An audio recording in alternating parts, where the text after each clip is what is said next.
verdad que el tema de la segunda venida del Señor es un tema importante, importantísimo, pero también polémico.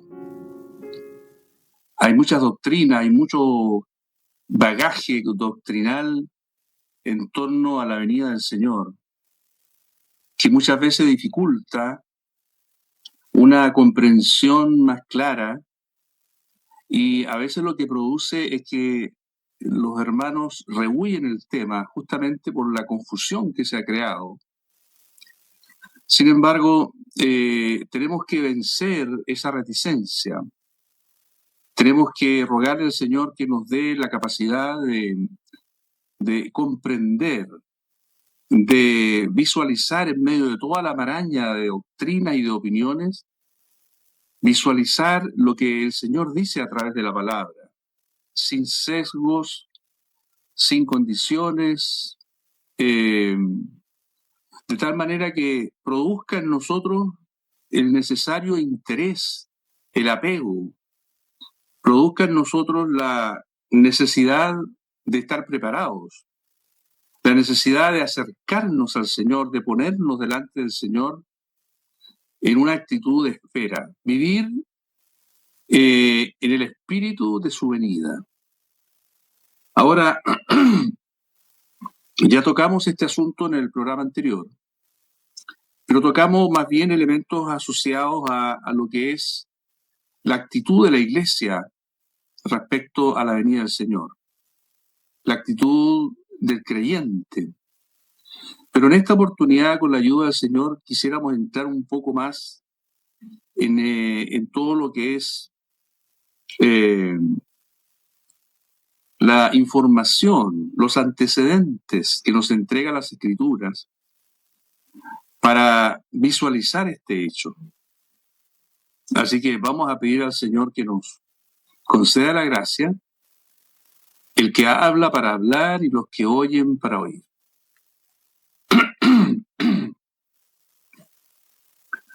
Padre querido, Padre amado, estamos ante un gran desafío. Queremos saber, queremos aprender, no de hombre, no de doctrinas, no de posturas humanas, sino de ti, del Espíritu Santo.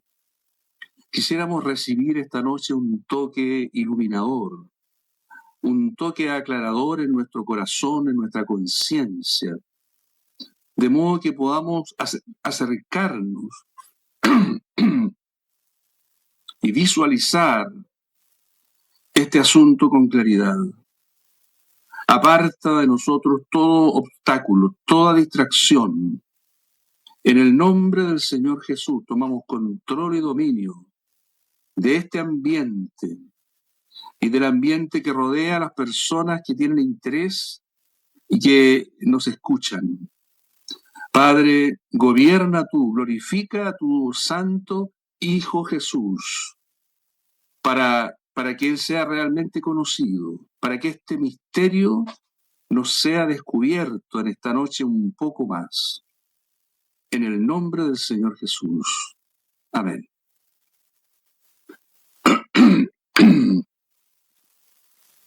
La venida del Señor es un hecho glorioso y hay cosas básicas que nosotros sabemos sobre esto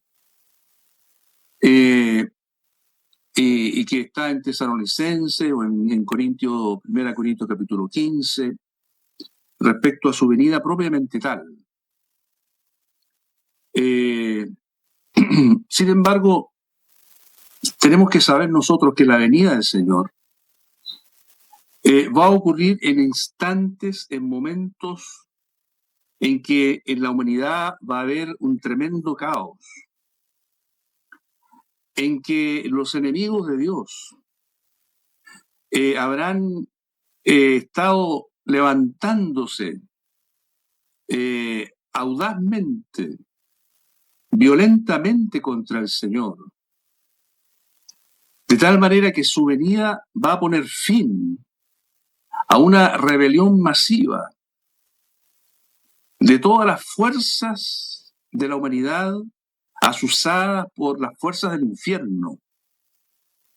Entonces, la venida del Señor Jesús en gloria y majestad va a traer juicios consigo. Lo que normalmente rescatamos y oímos y afirmamos de la segunda venida del Señor es que nosotros seremos transformados, que los muertos en Cristo resucitarán con cuerpos nuevos, que ascenderemos a los cielos para juntarnos con Él en las nubes.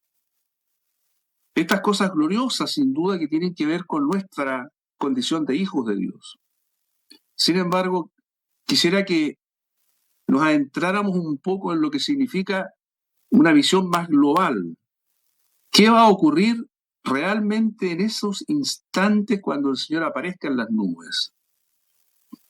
Y para eso los quiero invitar en primer lugar a que vayamos a 2 Tesalonicenses, capítulo 1, del versículo 6 en adelante.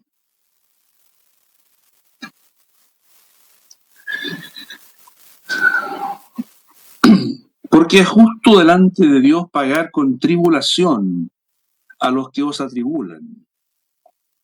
Y a vosotros que sois atribulados, daros reposo con nosotros cuando se manifieste el Señor Jesús desde el cielo con los ángeles de su poder, en llama de fuego, para dar retribución a los que no conocieron a Dios, ni obedecen al Evangelio de nuestro Señor Jesucristo, los cuales sufrirán pena de eterna perdición, excluidos de la presencia del Señor y de la gloria de su poder. Vean ustedes cómo en la venida del Señor se va a dar retribución a todos aquellos que trajeron aflicción, que trajeron tribulación sobre el pueblo de Dios. Entonces, Él viene con juicio. Primeramente, esto es algo que tenemos que destacar. Lo mismo lo encontramos en el primer capítulo de Apocalipsis, capítulo 1, versículo 7, cuando dice: He aquí que viene con las nubes, y todo ojo le verá, y los que le traspasaron y todos los linajes de la tierra harán lamentación por él. Sí, amén. Los linajes de la tierra harán lamentación por él. Es decir, no va a ser todo felicidad, no va a ser todo júbilo. Los enemigos de Dios, los que históricamente han atribulado al pueblo de Dios, van a recibir la recompensa, la retribución por sus hechos. Entonces, si nosotros vamos a Mateo capítulo 13, también tenemos aquí una aclaración bien importante sobre eso.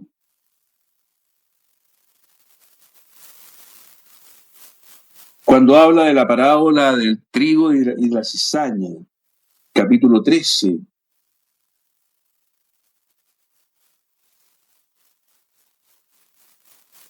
Versículo 38. Cuando el Señor explica la parábola, dice: el campo es el mundo, la buena semilla son los hijos del reino, y la cizaña son los hijos del malo. El enemigo que la sembró es el diablo, la siega es el fin del siglo, y los segadores son los ángeles. De manera que como se arranca la cizaña y se quema en el fuego, así será en el fin de este siglo. Es decir, la cizaña va a ser quemada primero. Primero viene el juicio y luego viene la cosecha del trigo. Y eso ocurre en los años, los meses que rodean a la venida del Señor. diríamos los meses y los años previos. Vamos a ir revisando algunas escrituras. El mundo será tribulado, los creyentes serán glorificados, transformados o resucitados, de tal manera que va a haber un doble efecto, y es bueno que siempre lo tengamos presente. La parábola que el Señor contó en Juan capítulo 16 nos dice algo muy interesante. Dice, la mujer cuando da a luz tiene dolor porque ha llegado su hora, pero después que ha dado a luz un niño ya no se acuerda de la angustia por el gozo de que haya nacido un hombre en el mundo. También vosotros ahora tenéis tristeza, pero os volveré a ver y se gozará vuestro corazón y nadie os quitará vuestro gozo. Hoy día el mundo está feliz, disfruta de las cosas que tiene. Los hijos de Dios están como arrinconados, como oprimidos, como perseguidos. El gozo va a venir con la venida del Señor. Y en ese momento el resto, ellos van a ser juzgados.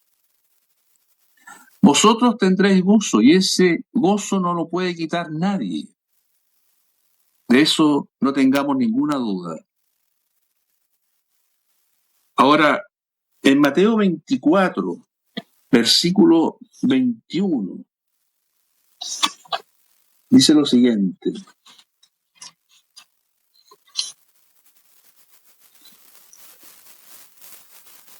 Porque habrá entonces gran tribulación, cual no la ha habido desde el principio del mundo hasta ahora, ni la habrá.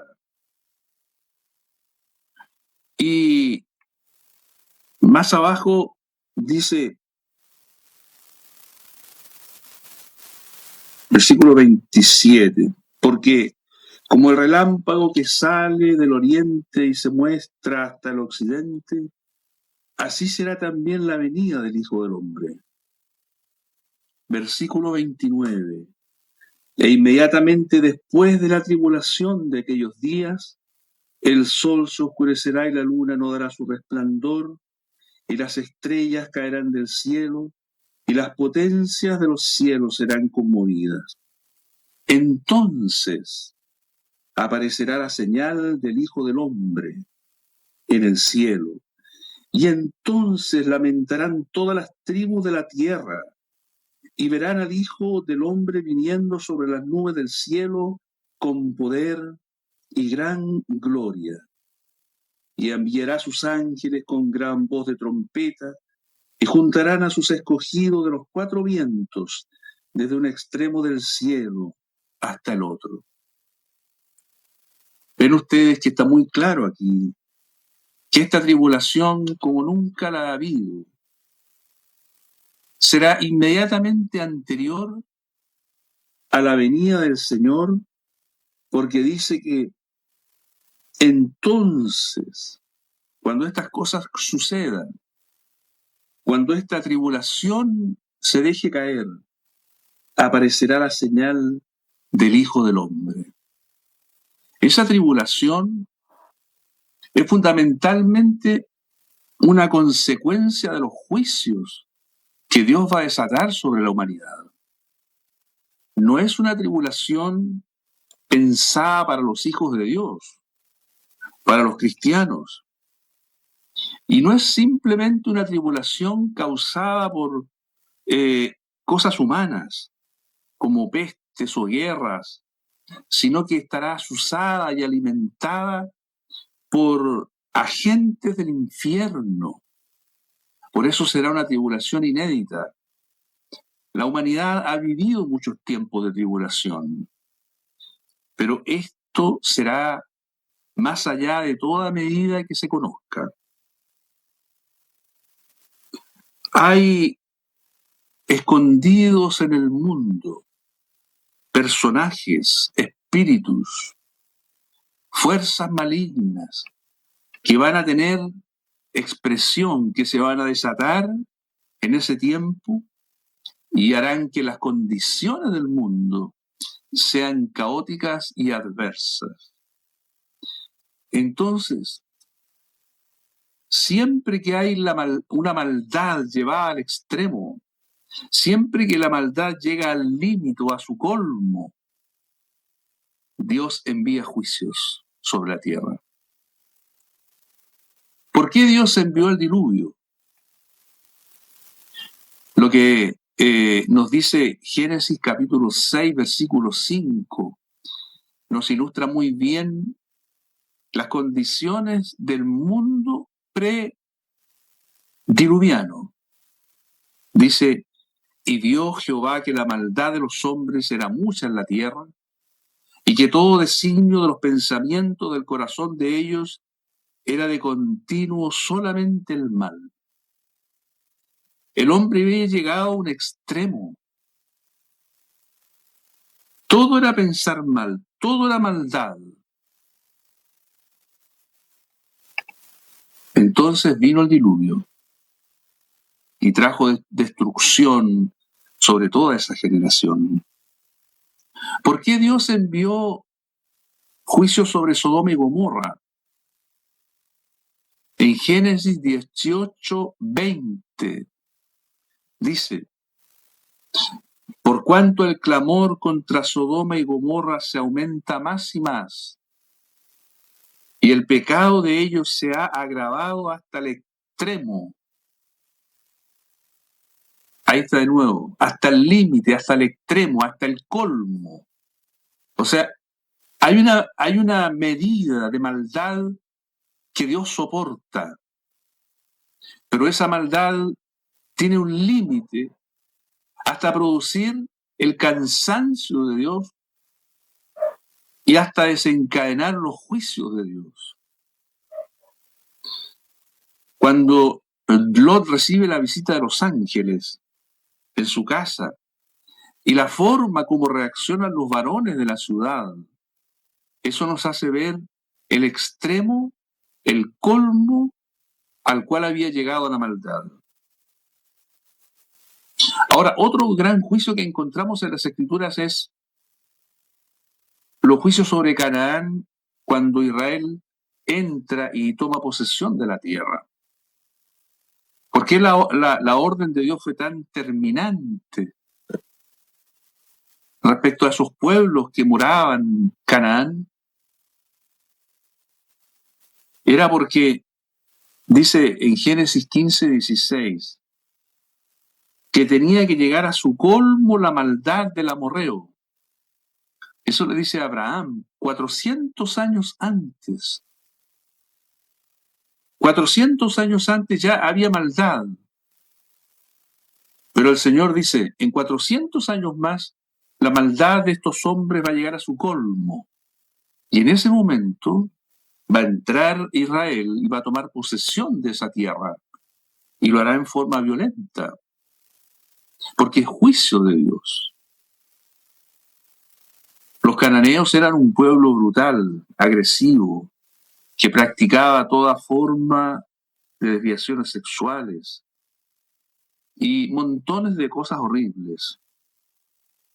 Todo eso fue tan repugnante para Dios que la palabra dice en Levítico 18:25, la tierra fue contaminada y yo visité la maldad sobre ella y la tierra vomitó sus moradores. Fíjese la expresión que usa. La tierra vomitó sus moradores, o sea, eran tan indeseables, tan abominables.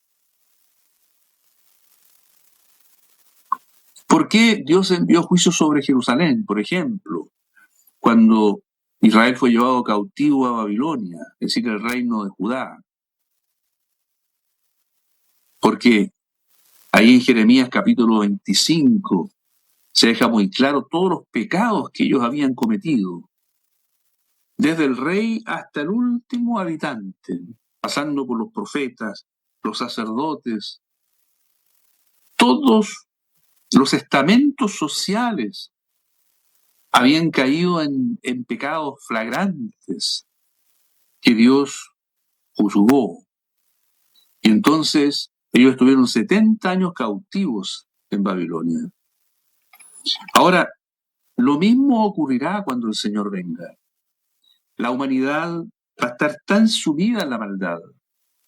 El corazón del hombre estará tan endurecido, mucho más de lo que vemos hoy. Entonces los juicios serán graves. Ahora, en Mateo 24 se dice, en el versículo 4 y 5, de ahí para adelante se nos comienzan a dar algunas señales de los tiempos previos a la venida del Señor. Veamos versículo 4 y 5. Respondiendo Jesús les dijo, mirad que nadie os engañe, porque vendrán muchos en mi nombre diciendo yo soy el Cristo, y a muchos engañarán. ¿Qué significa esto?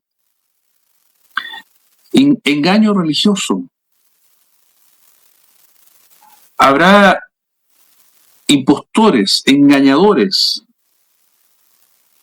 que vendrán en su nombre, que harán prodigios, señales, que engañarán, si fuera posible, hasta a los escogidos. Esta clase de engaño ya está en acción en este momento en el mundo, pero se va a acentuar mucho más.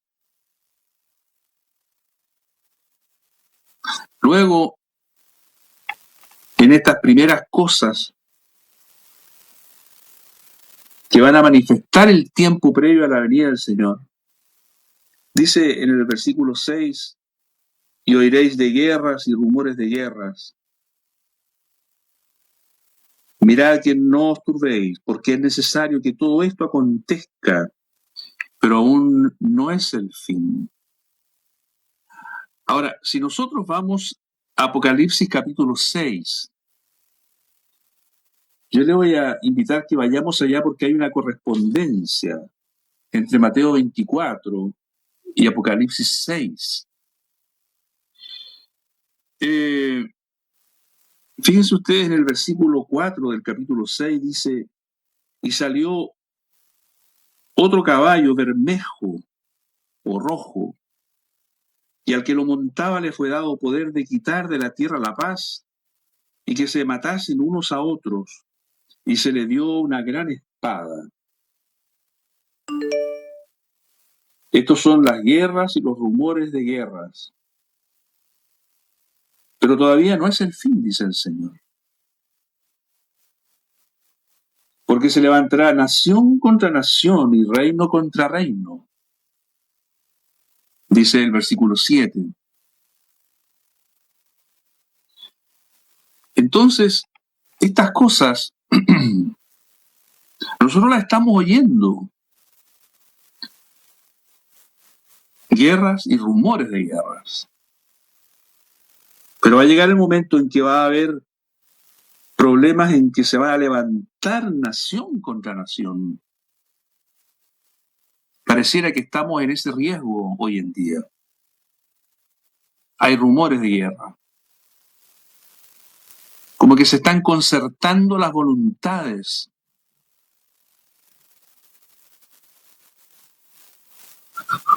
Rumores de guerras.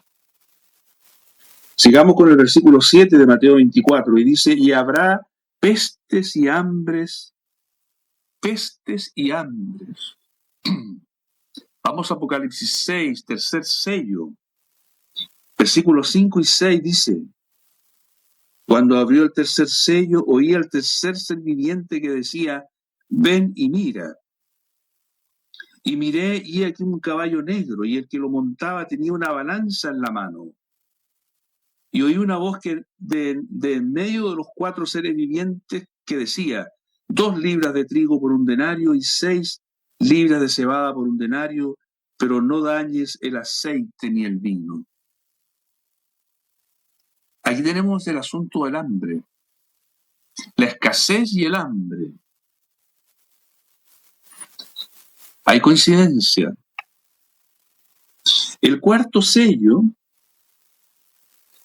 resume lo anterior y lo amplía, pues la cuarta parte de la tierra muere. Versículo 8. Y miré, y he aquí un caballo amarillo o pálido, lívido, y el que lo montaba tenía por nombre Muerte, y el Hades le seguía, y le fue dada potestad sobre la cuarta parte de la tierra para matar con espada, con hambre, con mortandad. Y la palabra mortandad aquí puede traducirse también como pestes o plagas, y con las fieras de la tierra.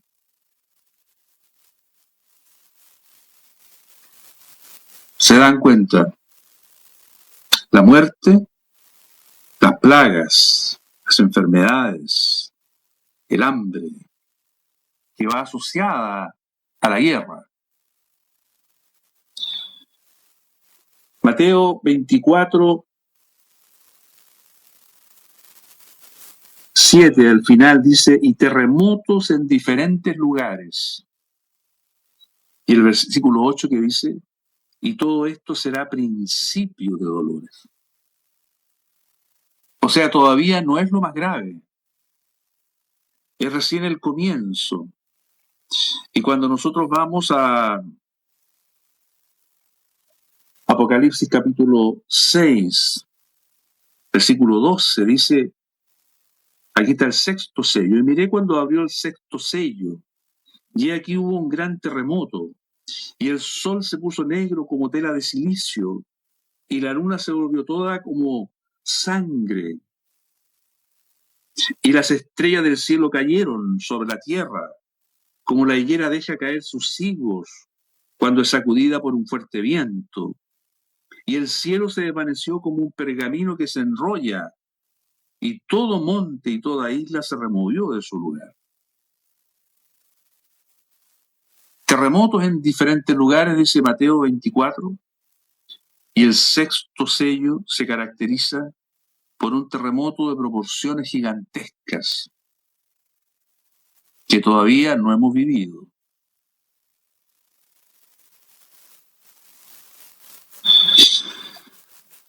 Esto es principio de dolores, o dicho en otras palabras, principio de la gran tribulación. Vamos al capítulo 8 de Apocalipsis. Dice, cuando abrió el séptimo sello, se hizo silencio en el cielo como por media hora. El séptimo sello es el último, son 7 sellos. Y al abrirse se produce un hecho insólito, se produce un silencio. Y siempre los silencios son presagios, son anuncios de que algo grande está por suceder. Y vi a los 7 ángeles que estaban en pie ante Dios y se les dieron 7 trompetas. Y aquí comienzan las 7 trompetas. Y el sonido de cada una de las trompetas trae consigo diversa clase de juicio. En el versículo 3 dice, y otro ángel vino entonces y se paró ante el altar con un incensario de oro, y se le dio mucho incienso para añadirlo a las oraciones de todos los santos sobre el altar de oro que estaba delante del trono. 4. Y de la mano del ángel subió a la presencia de Dios el humo del incienso con las oraciones de los santos. 5. Y el ángel tomó el incensario y lo llenó del fuego del altar y lo arrojó a la tierra, y hubo truenos y voces y relámpagos y un terremoto. ¿Qué significa esto? Silencio por media hora, luego aparecen los ángeles de las trompetas y se produce una especie de ceremonia con las oraciones, el incienso que son las oraciones de los santos. ¿Qué significa esto a la luz de lo que viene? Se van a derramar juicios, pero las oraciones son llevadas delante de Dios. ¿Cuánto se ha orado a través de los siglos Cuando nosotros oramos, Padre nuestro que estás en los cielos, santificado sea tu nombre. Hágase tu voluntad en la tierra como en el cielo, venga tu reino. Esas oraciones acumuladas, imagínese usted la cantidad a través de todos los siglos, acumulados pidiéndole a Dios que se haga su voluntad, que se establezca su reino, que su nombre sea santificado, que los enemigos de Dios sean castigados y sean puestos por estrado de los pies de Jesucristo. Y aquí entonces, con el sonido de cada trompeta, vienen los juicios de Dios. Pero todavía no son los más terribles, porque después vendrán las copas de la ira, que también son 7, y que son la culminación de los juicios de Dios. Ahora, cuando nosotros revisamos las trompetas, nos damos cuenta que traen juicios sobre la tercera parte de todo. Una sobre los árboles, otra sobre el mar que se convierte en sangre, otra sobre las naves que surcan los mares, otra sobre los ríos y las fuentes de las aguas, o la tercera parte del sol o de la luna y las estrellas.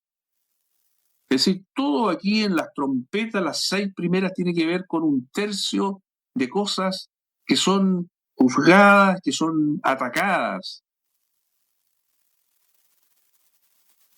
Ahora, las 4 primeras trompetas traen juicios principalmente sobre la naturaleza. Como hemos dicho, árboles, mar, ríos, fuentes, sol, luna, estrella. Pero la 5ª y la 6ª trompeta trae juicios sobre las personas. Por ejemplo, cuando vienen los juicios de la 5ª trompeta, está en el capítulo 9 de Apocalipsis. Dice, el 5º ángel tocó la trompeta y vio una estrella que cayó del cielo a la tierra y se le dio la llave del pozo del abismo. Y abrió el pozo del abismo y subió humo del pozo como humo de un gran horno, y se oscureció el sol y el aire por el humo del pozo, y del humo salieron langostas sobre la tierra, y se les dio poder como tienen poder los escorpiones de la tierra. Y se les mandó que no dañasen, etc. 5, y les fue dado no que los matasen, sino que los atormentasen 5 meses, y su tormento era como tormento de escorpión cuando hiere al hombre. Y en aquellos días los hombres buscarán la muerte, pero no la hallarán ni ansiarán morir, pero la muerte huirá de ellos. Y luego se describe un poco más sobre las langostas, pero mire lo que dice el versículo 11.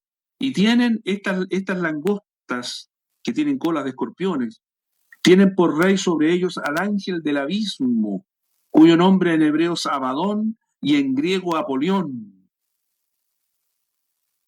Y esto fue el primer ay, porque hay 3 ayes. O sea, aquí la cosa que se comienza a poner fea, y aquí comienza lo que es la gran tribulación. Cuando los juicios de Dios empiezan a caer sobre los hombres. Entonces, ¿cuál es el objetivo? En el versículo 5 dice, y le fue dado no que los matasen, sino que los atormentasen. Ellos quieren morir, buscarán la muerte, pero no la hallarán, y ansiarán morir, pero la muerte huirá de ellos. Queridos hermanos y hermanas, durante la gran tribulación la muerte será una bienaventuranza, y ellos no podrán morir, porque tienen que recibir los juicios de Dios. Sin embargo, fíjense ustedes cómo Dios, en su misericordia, hace diferencia entre el mundo y su pueblo. En el versículo 4 dice, y se les mandó que no dañasen a la hierba de la tierra, ni a cosa verde alguna, ni a ningún árbol, sino solamente a los hombres que no tuviesen el sello de Dios en sus frentes. Es decir, antes de enviar este juicio de la quinta trompeta, Dios hizo que sellaran a sus escogidos en su frente para que no los alcanzasen estos sufrimientos y tormentos. Siempre ha sido así. Cada vez Dios expresa su misericordia. Lo hizo en los días de Noé, en los días de Lot, en aquellos días cuando Dios trae juicio sobre Jerusalén, ¿se acuerda?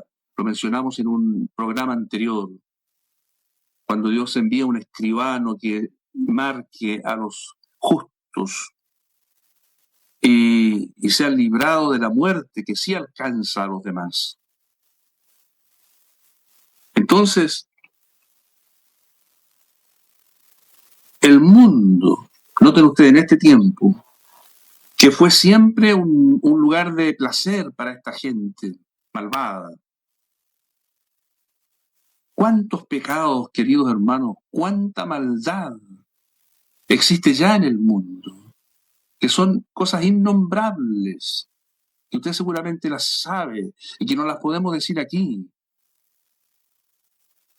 Ellos disfrutan el mundo hoy.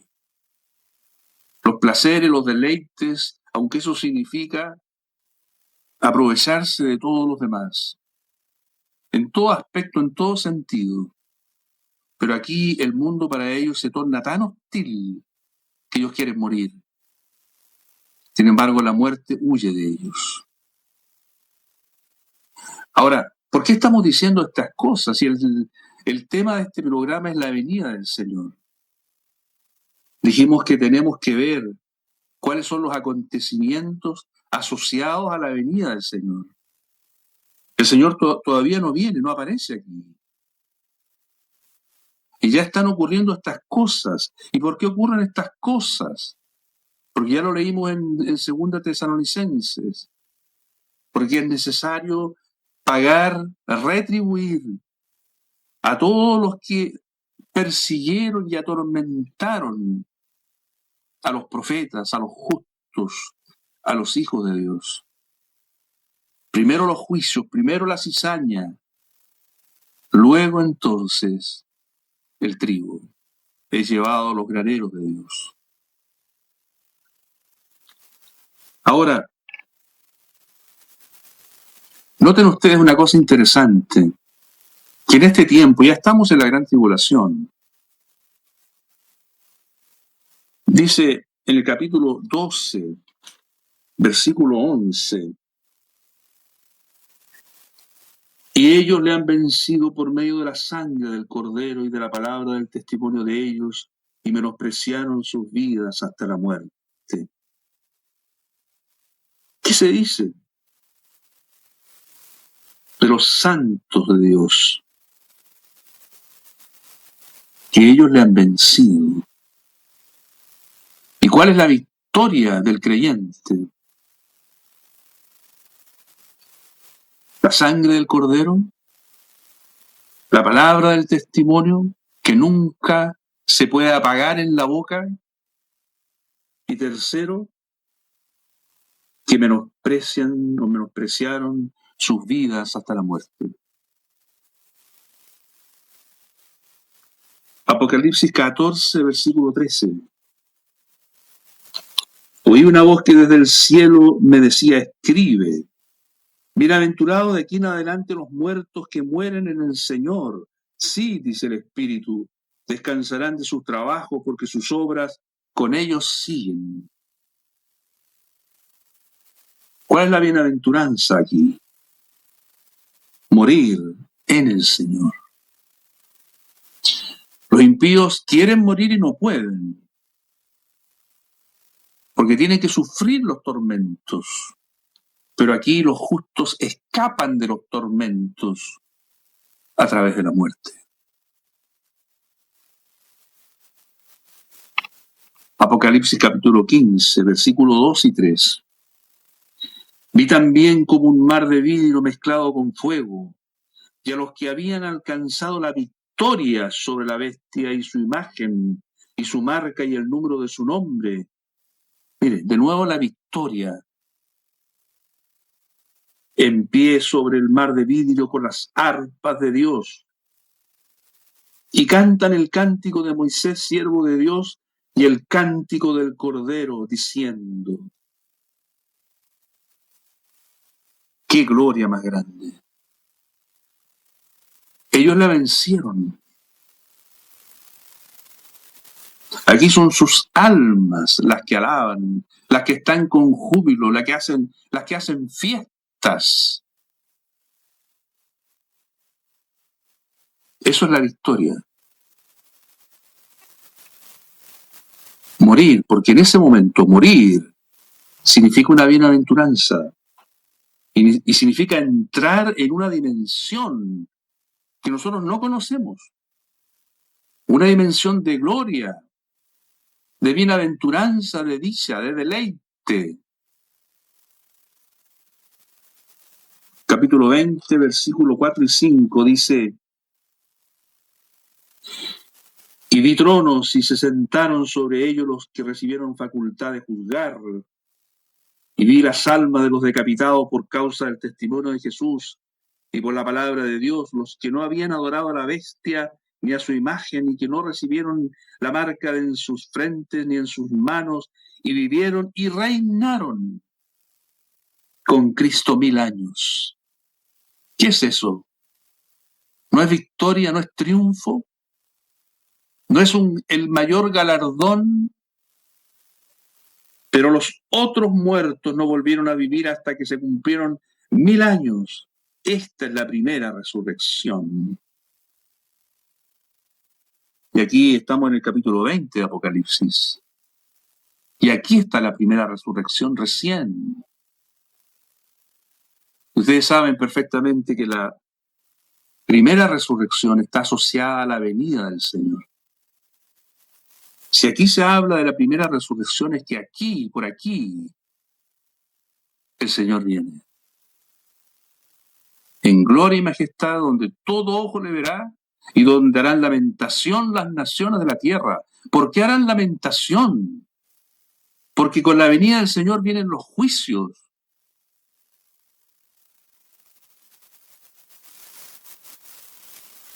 Queridos hermanos y hermanas, la victoria de los cristianos, esto es algo que nunca debemos olvidar, pasa por la muerte y sale de la muerte. Ellos no temían morir. Ellos menospreciaron sus vidas hasta la muerte. ¿Cuándo ha sido diferente? Pregunto. En los tiempos de los Césares, los sacrificios en los coliseos romanos, los cristianos cantando, alabando a Dios. En el libro de los mártires de John Fox, si usted lo ha leído, usted puede darse cuenta. La mayoría de los cristianos que fueron sacrificados por la persecución morían en la gloria, tal como Esteban, viendo los cielos abiertos y al Hijo del Hombre, en un estado de éxtasis, de gloria inmarcesible. ¿Cuándo será la muerte una pérdida para un cristiano? Mire lo que dijo el Señor tempranamente en Mateo 16, 25. Esto es cuando Él comienza a anunciar a los discípulos que tiene que ir a la cruz. Dice: porque todo el que quiera salvar su vida la perderá, y todo el que pierda su vida por causa de mí la hallará.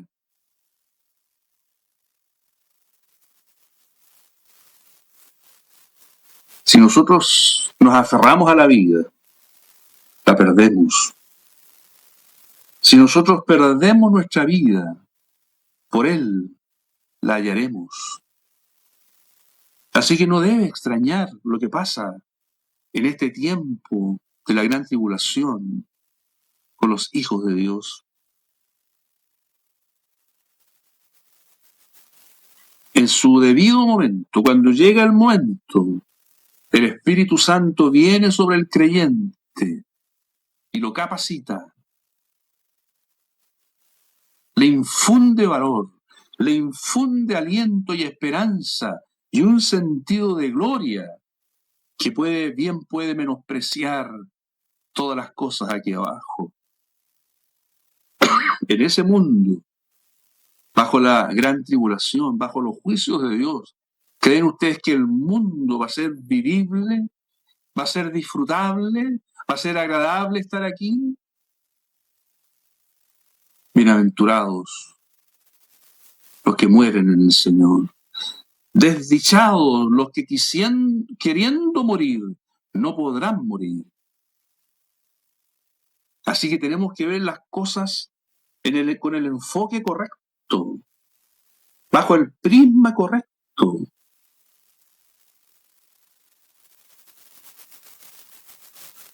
En 2 Tesalonicenses,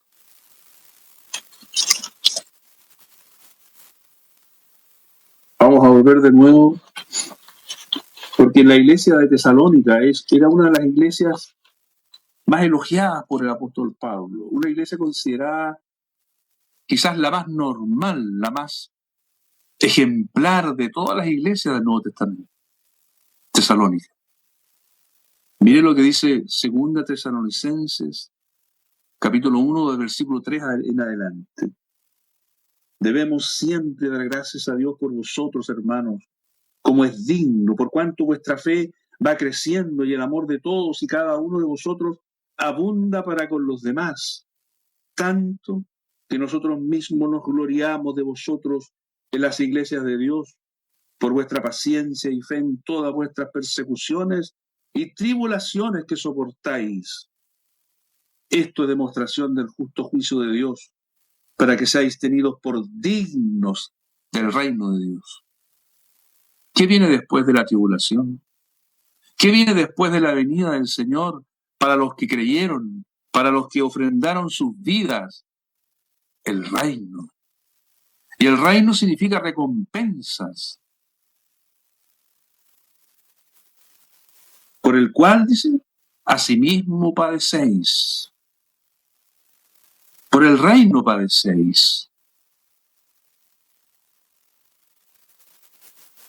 Porque es justo delante de Dios pagar con tribulación a los que os atribulan. Y a vosotros que sois atribulados, daros reposo con nosotros cuando se manifieste el Señor Jesús desde el cielo con los ángeles de su poder. Podemos ver nosotros la relación entre las tribulaciones y el reino, entre los padecimientos y el reino. ¿Tenemos acaso miedo? ¿Por qué cuando se habla de la venida del Señor, todos preguntan? Cuando se habla de la gran tribulación, todos se inquietan pensando, ¿estaremos nosotros ahí? ¿O el Señor nos librará de eso? ¿Nos levantará antes?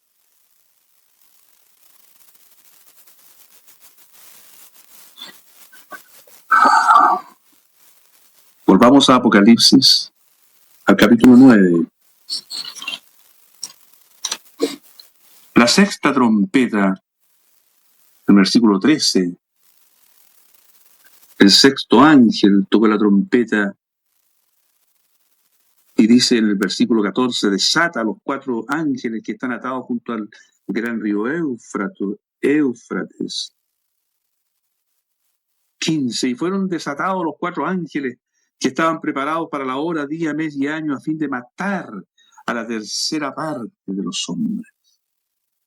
Ahora ya no son tormentos como en la trompeta quinta, ahora es muerte. Y entonces viene una gran debacle. Sin embargo, mire, hay un hecho interesante aquí en este capítulo 9, versículo 20, dice, y los otros hombres que no fueron muertos con estas plagas, ni aun así se arrepintieron de las obras de sus manos, ni dejaron de adorar a los demonios y a las imágenes de oro, de plata, de bronce, de piedra y de madera, las cuales no pueden ver, ni oír, ni andar, y no se arrepintieron de sus homicidios, ni de sus hechicerías, ni de su fornicación, ni de sus hurtos. Es el estado de la humanidad. Miren el capítulo 16. Aquí estamos en el capítulo 16, en medio de las copas de la ira, que son los juicios mayores. Mire el versículo 9, dice, y los hombres se quemaron con el gran calor y blasfemaron el nombre de Dios, que tiene poder sobre estas plagas, y no se arrepintieron para darle gloria.